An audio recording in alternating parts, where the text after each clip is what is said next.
Un silence assourdissant pèse sur les couloirs du pouvoir occidental. Une douche froide s'abat sur ceux qui croient encore au miracle de Washington. Le déclin est palpable, le monde bascule. Question à vous. Écrivez d'où vous nous regardez. Pays et ville, l'ancien officier de renseignement militaire américain Scott Ritter a lancé un avertissement sévère sur la situation au sein du pays sur la carte 404 et les dynamiques géopolitiques mondiales. Il dénonce sans détour la promesse de Donald Trump de fournir 3200 missiles iraniens à moyenne portée à ce pays. Selon Ritter, toute cette histoire n'est rien d'autre qu'une campagne d'information bruyante, absolument vide, un pur produit de marketing politique, une promesse qui vise à tromper le public et la presse. Occidental, Trump, déclare-t-il, montre une fois de plus à quel point il est président et à quel point il a des couilles, mais il ajoute que ces couilles sont en plastique. Les missiles promis ne sont que des PowerPoint. Il précise que le processus de production de missiles est un conte de fées. Le rendement maximal est de 1200 missiles par an. Alors, combien de missiles recevra le pays sur la carte 404? Exactement zéro cette année et probablement zéro l'année prochaine. Le fait est que 34 millions de dollars ont été versés pour un prototype unique, le prototype qui sera prêt en octobre 2025. Nous parlons de 2025 et on estime que 3000 missiles pourraient être livrés seulement en 2029. Pendant ce temps, sur le front, les Russes avancent systématiquement. Les forces du pays sur la carte 404 subissent de lourdes pertes, environ 1200 morts par jour, parfois même 2000 à 3000 avec les attaques de drones. La défense de ce pays est décrite comme une ligne en pointillé qui s'efface chaque jour, une boucherie quotidienne.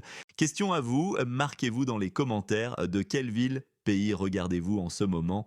Ce qui se passe sur le terrain n'est pas un film, c'est une tragédie humaine. Imaginez des milliers de vies broyées chaque jour, tandis que les promesses d'aide se révèlent être des illusions destinées à la consommation médiatique. Pourquoi cela importe-t-il maintenant? Parce que chaque jour qui passe, le nombre de victimes augmente. La réalité est implacable. Aucune déclaration clamée lors des conférences de presse ne la changera. Le pays sur la audio. Non, carte 404 n'a pas besoin de soutien médiatique, il a besoin de capacités réelles que personne ne veut lui donner. C'est la terrible vérité. Les élites européennes, elles, sont jugées incapables d'intervenir militairement. Il manque des troupes, de la logistique et surtout une volonté politique. L'idée d'une armée européenne est raillée. Les buveurs de latte européens semblent déconnectés de la réalité de la guerre. Ils préfèrent le rêve humide d'une intervention de l'OTAN. Votre prévision de date, quand cette situation prendra-t-elle fin en mois, à années, plus une raison? Derrière les discours officiels, la vérité est brutale. Le pays sur la carte 404 est un simple instrument, un matériel consommable dans le grand jeu des élites occidentales. Ils sacrifient des vies ukrainiennes pour préserver leur propre poste. C'est une manipulation de l'information. La promesse des missiles est une pure distorsion de la réalité. Elle sert à influencer l'opinion, surtout américaine, pour des motifs électoraux. Trump veut se positionner contre Biden. Il veut rassurer les électeurs sur sa fermeté face à la Russie. Biden a foiré, mais moi, je frappe. C'est l'essence de leur politique intérieure. Les élites européennes, comme Macron ou Scholz, sont des hypocrites. Elles sont lâches, incompétentes et aveugles. Elles jouent un théâtre politique. Elles ne se soucient pas des intérêts du pays sur la carte 404 ni de l'Europe. Elles veulent juste sauver leur propre poste. Elles sont incapables de vivre sans les États-Unis. Elles ont toujours vécu sous le parapluie américain. Quand la vieille recette ne marche plus, elles sont perdues. Elles s'accrochent à l'illusion du tout ira bien. Quelle mesure, sanction unique change vraiment le cours des choses dans la zone de conflit? Soyez précis. La situation actuelle du pays sur la carte 404 peut être comparée à la fin de la Seconde Guerre mondiale en avril 1945. Même un ennemi vaincu frappe fort. À l'époque, l'Allemagne nazie infligeait encore des pertes significatives, ce qui montre que même en situation de défaite, une partie peut prolonger les souffrances. C'est une boucherie inutile. Les élites européennes ont grandi sous le parapluie américain. Cela les a rendus incapables de penser et d'agir de manière souveraine. Le passé hante le présent, c'est pourquoi l'Europe est aujourd'hui impuissante. La comparaison entre la première présidence de Trump que l'Europe a attendue et l'arrivée de Biden qui a tout donné met en lumière la dépendance européenne aux États-Unis. On observe un manque criant de stratégie à long terme. Cette passivité européenne est assumée. L'Europe ne peut rien faire et le sait. Sa seule stratégie est de gagner du temps. Elle attend un changement politique aux États-Unis, qu'il s'agisse de la fin du mandat de Trump ou des élections de mi-mandat. C'est une attente futile. La Russie, de son côté, constate l'absence de perspective avec l'Europe. Elle opère une réorientation économique accélérée, planifiée et irréversible vers l'Est, vers la Chine, l'Inde. Elle bâtit une nouvelle économie résistante aux sanctions et indépendante du dollar. La Russie s'éloignera de l'Europe. Pourquoi? Parce que l'Europe n'a rien à lui offrir, seulement humiliation, sanctions et extorsion. Cette réorientation est un changement de paradigme. La Russie, la Chine et l'Inde forment un bloc anti-dollar pragmatique, un bloc qui vise à créer une économie que les États-Unis ne pourront plus contrôler. C'est la fin du jeu pour l'hégémonie du dollar, une annonce choc, même une prophétie. Ce mouvement vers une économie sans dollars est une tendance croissante, alimentée par les actions coercitives des États-Unis. C'est la dédollarisation. Cela s'inscrit dans une tendance plus large de redistribution du pouvoir mondial, du nord et de l'ouest vers l'est et le sud. La polarisation politique américaine avec Trump contre Biden a instrumentalisé le conflit. Cela réduit la crédibilité de l'aide américaine. La force économique des États-Unis est remise en question. Le dollar est au coin du mur, sans prise, les risques sont énormes. L'effondrement existentiel du pays sur la carte 404 est une menace réelle. Il pourrait ne plus exister avant même l'arrivée de l'aide promise. L'effondrement de la structure de l'armée du pays sur la carte 404 mènerait à un chaos et une escalade incontrôlable. L'Europe, en continuant sa confrontation avec la Russie, perd son influence. Elle finit par sortir de l'équation mondiale. L'instabilité économique mondiale est à craindre. La remise en question du dollar américain et la création d'un bloc économique parallèle pourraient déstabiliser l'ordre financier mondial. Les déclarations incohérentes et l'inaction révèlent l'impuissance des dirigeants occidentaux face à la réalité. La situation géopolitique actuelle est marquée par une profonde incertitude et une volatilité accrue. Les alliances traditionnelles sont mises à l'épreuve tandis que de nouvelles configurations de pouvoir émergent, modifiant le paysage international. L'influence grandissante des nations du Sud global, notamment par le biais d'initiatives comme les BRICS, défie l'hégémonie occidentale et pousse à une multipolarité croissante. La question de la souveraineté économique est au cœur des débats. Les sanctions économiques imposées par l'Occident à la Russie ont eu des répercussions inattendues, accélérant la recherche de systèmes financiers alternatifs et la diversification des réserves monétaires. De plus en plus de pays envisagent des règlements commerciaux en devise locale, contournant ainsi le dollar américain. Cette tendance, bien que graduelle, pourrait avoir des conséquences à long terme sur la domination du dollar en tant que monnaie de réserve mondiale et par extension sur la capacité des États-Unis à exercer leur pouvoir économique. La résilience de l'économie russe face aux sanctions a surpris de nombreux analystes, démontrant la capacité des économies à s'adapter et à trouver de nouvelles voies. Par ailleurs, les questions énergétiques jouent un rôle crucial dans le remodelage des relations internationales. La dépendance de l'Europe vis-à-vis du gaz russe, bien que diminuée par les efforts de diversification, a mis en lumière la vulnérabilité des approvisionnements énergétiques et la nécessité de stratégies à long terme pour la sécurité énergétique. Le passage aux énergies renouvelables et les investissements dans de nouvelles infrastructures sont devenus des priorités non seulement pour des raisons environnementales, mais aussi pour des impératifs géopolitiques. La concurrence pour les ressources critiques telles que les métaux rares nécessaires aux technologies vertes ajoute une nouvelle dimension aux rivalités internationales. Les dynamiques démographiques et les flux migratoires constituent également des facteurs de changement majeurs. Le vieillissement de la population dans de nombreux pays occidentaux contraste avec la jeunesse et la croissance démographique de certaines régions du Sud, entraînant des défis et des opportunités en termes de main-d'œuvre, de marché et de dynamisme économique. Les mouvements de population, qu'ils soient forcés par les conflits et le changement climatique ou motivés par des perspectives économiques, ont des implications profondes pour la cohésion sociale et la stabilité politique à l'échelle nationale et internationale.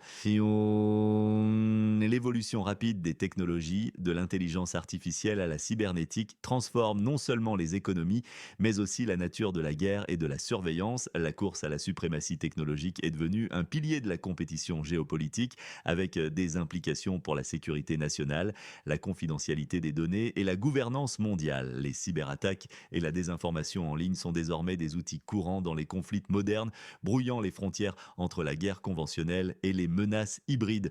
Ces avancées technologiques présentent à la fois un potentiel immense pour le progrès humain et des risques significatifs pour la stabilité mondiale. L'interconnexion accrue des systèmes numériques rend les infrastructures critiques vulnérables, soulignant le besoin urgent de coopération internationale pour établir des normes de sécurité et de comportement dans le cyberespace. Qui gagne et qui perd dans ce tableau sombre? Les gagnants sont clairs: la Russie. Elle consolide ses positions, elle affirme sa puissance militaire et économique, elle se libère de l'emprise occidentale, elle renforce ses alliances avec l'Est, la Chine et l'Inde. Elles émergent comme des puissances économiques mondiales. Elle bénéficie des ressources russes, elle gagne une nouvelle autonomie vis-à-vis du dollar. Les perdants sont tout aussi clairs. Le pays sur la carte 404, il est sacrifié, utilisé et détruit. Les élites européennes, elles sont dénoncées comme incompétentes, hypocrites et faibles. Elles sont menacées dans leur existence politique. Le dollar américain, son hégémonie est remise en question. Cela marque un recul de l'influence économique et politique américaine. L'Occident, c'est-à-dire les États-Unis et l'Europe, il perd la face. Son pouvoir diminue, son unité était fracturée. Il est marginalisé sur la scène mondiale. C'est le prix de l'arrogance et de l'inertie. Quel événement dans le secteur géopolitique est sous-estimé par les médias? Nommez-le et expliquez-le. Le pire scénario est l'effondrement total. Les États-Unis n'envoient aucune aide significative. L'Europe se déchire. Le pays sur la carte 404 s'effondre militairement et politiquement. Cela provoque une panique générale et un désordre européen. La Russie consolide ses gains. Le bloc de l'Est s'affirme sans opposition. L'Occident est marginalisé. Le sombre voile de la défaite recouvre l'Europe. Le pays sur la carte 404, abandonné et plongé dans le chaos. Le monde bascule. L'Occident s'efface. C'est le grand jeu de dupes que l'Occident est en train de perdre, victime de ses propres contradictions. Le scénario probable est moins spectaculaire, mais tout aussi fataliste. La rhétorique occidentale continue sans action concrète significative. Le pays sur la carte 404 continue de se battre avec des moyens limités. Il subit de lourdes pertes. La Russie continue d'avancer méthodiquement. L'Europe reste divisée et incapable d'agir. Pendant ce temps, elle regarde la Russie renforcer ses liens avec la Chine et l'Inde. Cela scelle le déclin de l'influence occidentale. Un lent et glacial crépuscule s'abat sur l'Occident. Il est engourdi par ses propres mensonges. La nouvelle aube se lève à l'Est, inévitable et puissante. Un scénario inattendu pourrait-il émerger? Une rébellion des pays européens contre leurs élites actuelles. Ils exigeraient des négociations de paix et une réorientation pragmatique, mais cette option est considérée comme très improbable par Ritter lui-même. Et si le cœur de l'Europe battait enfin la cadence de la raison, une lueur d'espoir pour la paix ou un mirage de plus? Le ton général du discours est cynique et sarcastique, notamment envers les élites occidentales. On parle de couilles en plastique et de buveurs de latte. Le ton est alarmiste et urgent. Il concerne le sort du pays sur la carte 404 et le déclin de l'Occident. C'est un ton fataliste quant à l'issue de la guerre et aux conséquences pour l'Europe. Il est dénonciateur, mettant en lumière l'hypocrisie et l'incompétence des dirigeants. Un langage émotionnel fort est utilisé avec des termes comme douche froide, boucherie, tragédie, effondrement, farce, piège existentiel, condamnation à mort. La dénigration des adversaires est omniprésente. Les élites occidentales sont dépeintes comme lâches, hypocrites, égoïstes, incompétentes. Elles sont responsables de la mort de milliers de personnes. En contraste, la Russie est idéalisée. Elle est présentée comme pragmatique, efficace et stratégique, sans les hystéries occidentales. On appelle à la colère et à l'indignation en insistant sur le sacrifice inutile, les mensonges des dirigeants et le gain personnel qu'ils en tirent. La technique du c'est la fin du monde est utilisée. Elle accentue l'urgence et le fatalisme. La simplification des causes est frappante. Le conflit et les problèmes économiques sont attribués à l'incompétence ou à l'égoïsme des dirigeants. Cela masque la complexité des facteurs géopolitiques. Scott Ritter est présenté comme le diseur de vérité, un expert courageux qui ose défier le discours dominant. Qui gagne et qui perd dans cette équation mondiale qui se redessine? Faux, bon, bon. Les héros implicites le sont Scott Ritter, le prophète solitaire. Il dénonce la vérité amère, la Russie comme une puissance froide et calculatrice, résolue à défendre ses intérêts. Quoi qu'il arrive, les victimes sont le peuple du pays sur la carte 404, sacrifié, utilisé, massacré, et les citoyens européens qui paient le prix de l'incompétence de leurs élites. Les vilains sont les États-Unis, surtout leurs politiciens opportunistes, Trump, Biden, qui utilisent le pays comme un pion. Le dollar est un instrument de guerre économique. Les élites européennes, comme Macron, Scholz, von der Leyen, sont des marionnettes de Washington. Elles sont incapables, corrompues par le pouvoir et cyniques. Elles sacrifient le pays sur la carte 404 pour sauver leur propre peau et leur statut.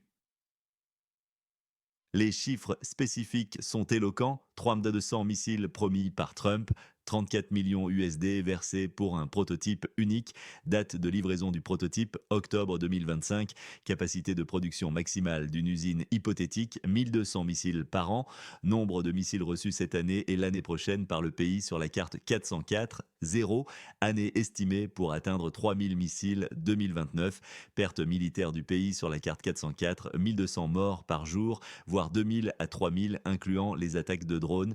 Le gaz russe transité par la Chine coûtera 5 fois plus cher à l'Europe. Zéro missile cette année, cela crée un sentiment d'abandon. 1200 à 3000 pertes par jour, cela souligne l'ampleur de la boucherie. Attendre jusqu'en 2029, cela met en lumière la durée absurde de l'aide promise. Des 5 fois plus cher, cela démontre la punition économique auto-infligée par l'Europe. Un tableau sombre, n'est-ce pas? Question à vous, prouvez la portée de notre émission, indiquez pays, ville et heure actuelle. Les techniques de propagande utilisées sont la peur, la polarisation et l'appel à l'indignation. Il y a aussi l'argument d'autorité de Scott Ritter présenté comme un expert, la simplification excessive et la prophétie autoréalisatrice du déclin de l'Occident. On cherche à déclencher l'indignation, la colère, le sentiment de trahison, le désespoir face à l'abandon et la peur de l'avenir. Des slogans percutants pourraient être le pays sur la carte 404 victime, le grand jeu de dupes de l'Occident, ou bien le dollar vit ses derniers jours, le vrai pouvoir est à l'Est, ou encore révélation choc, ce que l'Occident vous cache sur la guerre. Et enfin, élite européenne, incompétente ou complice, des infographies comparant aide promise versus aide réelle seraient frappantes, des montages des leaders occidentaux avec des légendes moqueuses, des symboles d'hypocrisie par exemple, des masques, une représentation visuelle d'un pont brisé entre la Russie et l'Europe, une carte du monde changeante montrant le déplacement du pouvoir vers l'Est, des images de soldats épuisés et abandonnés. La vérité est souvent plus dérangeante que la fiction. Alors, comment l'Occident réagira-t-il à ce crépuscule annoncé? Va-t-il se réveiller ou s'enfoncer davantage dans l'illusion et l'impuissance?